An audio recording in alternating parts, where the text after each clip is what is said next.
Okay, hopefully we can get through this last one in not too long of a time. But law, sines and cosines, and angles of elevation and depression. Okay, so it says use the law of sines to find the following. So we need to find angle B. All right, angle B is over here. We need to find side A and side B. So that must mean since the sides are opposite of the angle letters, this is capital letter A, and this is probably going to be C. But those ones aren't that important because we want to calculate B. Well, we do B with geometry. 180 minus 108 minus 40. If we know two angles, we subtract those two angles from 180 to get the third angle, right? Hopefully that's pretty simple calculation. 180 minus 108 minus 40 gives an angle of 32 degrees. Okay, I know there's another 32 in here, but the angle is 32 degrees. Okay, so that can go over here, 32 degrees. Now we're going to use the law of sines since we know that angle 108 and this side are 32. We have this proportion, right? So we can set up the proportion 32 over the sine of 108. That is in proportion to any other side related to the sine of its angle. So if we're going to do angle A first, we can say side A over the sine of 40. Okay? And that's going to be our proportion. That's what the law of sines says. So to solve for side A, I'm going to multiply sine 40 up here and then divide by sine of 108. Let's see what I get in my calculator. 21.628 when we round to 3 decimals is going to be side A, 628. Okay, and then we're going to use that same proportion of 32 over the sine of 108 in order to find the length for B, right? B is across from 32.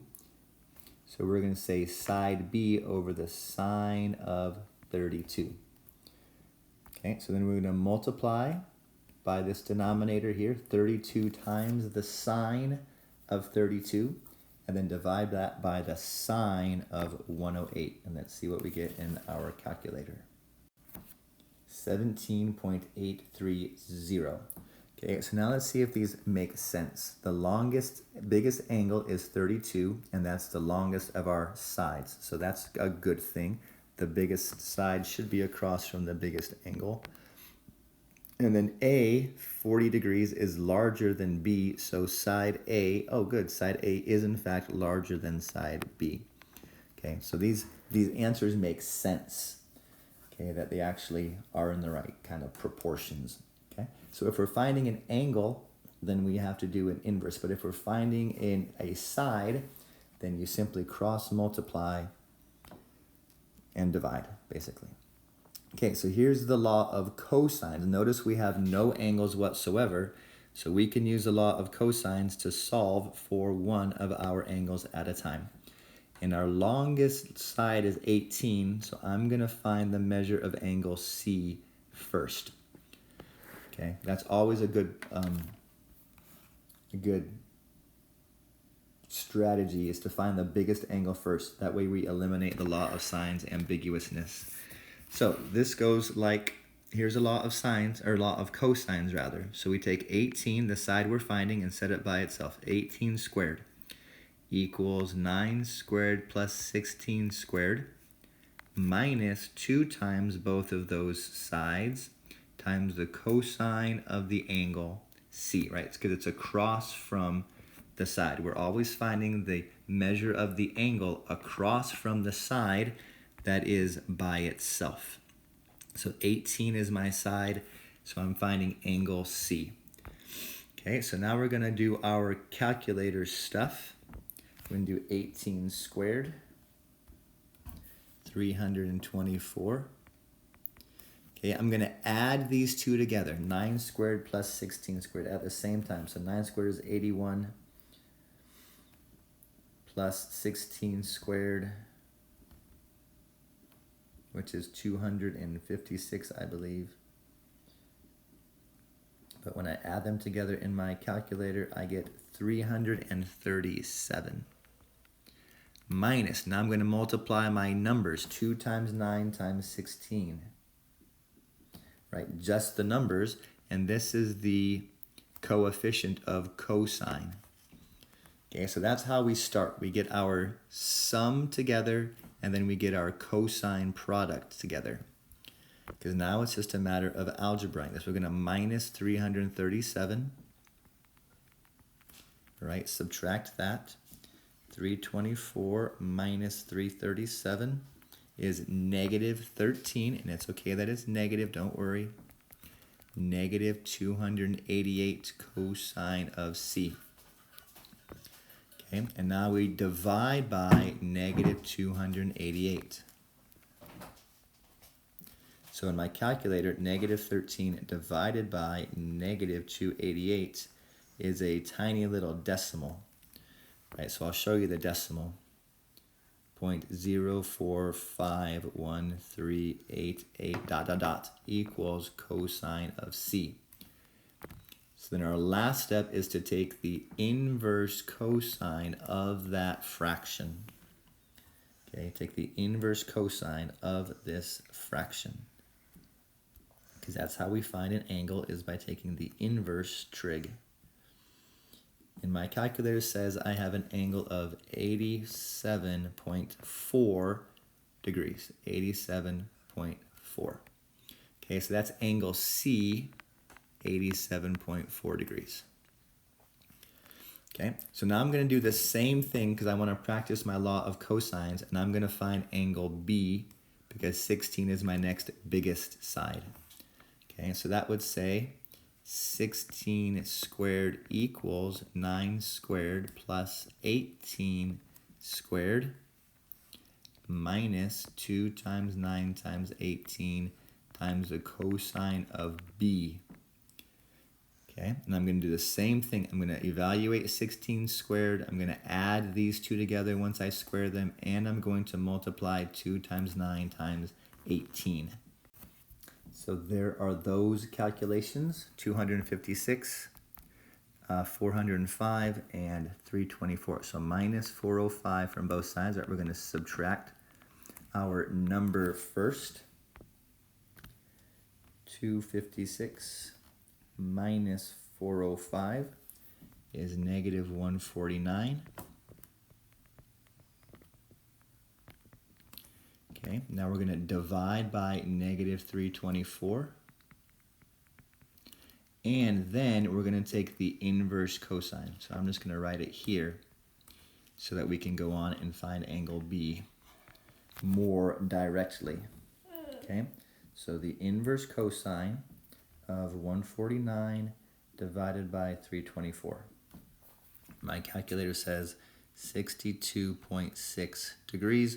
When I round to one decimal, 62.6. We'll come over and put that in here for angle B. Right, we got to know what angle we are finding, 62.6. And then, of course, lastly, angle A, we do that with geometry. 180 minus 87.4 minus 62.6. 30 degrees is my last angle. Okay, so we can use the law of cosines to find an angle, right? It's kind of an arduous algebra process, but you're always finding the angle across from the side you put by itself. Okay, so if you're using 18, then you're finding angle C, 16 goes with angle B. We could use angle 9 or 9 to find angle A with that same process. Okay, our last one, angles of elevation and depression. Susan sitting on the ground sees the top of a tree at an angle of elevation of 22. So here's the ground. Right, here's Susan. Here's the tree. From Susan to the top of the tree is an angle, right? We make the angle with the horizontal of 22 degrees. We're assuming the tree is growing perpendicular. So if she's 40 feet, what is the height of the tree? Well, the height is the opposite side to our angle 22, and 40 is the adjacent side. So that means we're going to use the tangent ratio. Tangent is the opposite over the adjacent. So we're going to multiply by our denominator and put this into the calculator. 40 times the tangent of 22 gives me a height for the tree of 16.16 feet. Not a very tall tree, but that's okay. We use math to calculate it. That's the point. Okay, so there's one angle of elevation. Now James standing on a 30-foot cliff. So here's James on a cliff. There we go. James is right there. Looks down to the rapids of the river below at an angle of, okay, so there's a river and there's some rapids, whatever. We draw the horizontal line out from James. And then he comes down at an angle of 35 degrees. Okay, so this is the direct distance from James to the rapids. That's what we're trying to find, the direct distance away from the rapids. And we know that the height is 30 foot for the cliff. Okay, right, the 30-foot height over here makes a rectangle. So the height of 30 feet is also the height of 30 feet here. And we're trying to find the hypotenuse, the direct distance from James to the rapids. So that's what we're trying to find. 30 is going to be the opposite side, and x is your hypotenuse. So opposite over hypotenuse, that's a sine trig ratio. So sine of 35 equals 30 over x. Okay, so the math says we still multiply by your denominator. But then to solve for x, we're going to divide both sides by sine 35. So if x is in your denominator, then you end up dividing in your calculator. So what is 30 divided by the sine of 35? My calculator says that's 52.303 feet. Okay, so those are your two different types of solving trig equations. If you have a variable in the top, then you times in your calculator. And if your variable is in your denominator, you divide in your calculator. Okay, so study up, try these on your own. There's lots more problems if you want. So good luck. See you in class. Bye.